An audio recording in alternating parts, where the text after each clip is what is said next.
अक्कलकोटमध्ये ZP शाळेचा slab कोसळलाय. शाळेच्या पोर्चमधील स्लॅबचा थर कोसळलाय. स्लॅब कोसळल्यामुळे 13 विद्यार्थी आणि 2 शिक्षक जखमी झाले. शाळेची इमारत जुनी असल्यामुळे हा स्लॅब कोसळल्याची माहिती मिळते. जखमींवर अक्कलकोटच्या खासगी रुग्णालयामध्ये उपचार सुरू आहे. आताची महत्त्वाची बातमी अक्कलकोटमधून आहे. अक्कलकोटमध्ये झेडपी शाळेचा स्लॅब कोसळलेला आहे. ही इमारत जुनी झाली होती. सध्या पाऊस सुद्धा आहे आणि या सगळ्यामुळे या इमारतीच्या स्लॅबचा थर कोसळला.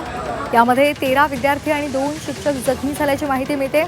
शाळेची इमारत जुनी झाल्यामुळे स्लॅब कोसळल्याची माहिती मिळते. आता या जखमींवर अक्कलकोटच्या खासगी रुग्णालयामध्ये उपचार सुरू आहे. त्यामुळे पुन्हा एकदा या शाळेच्या संदर्भात प्रश्न उपस्थित होत आहेत.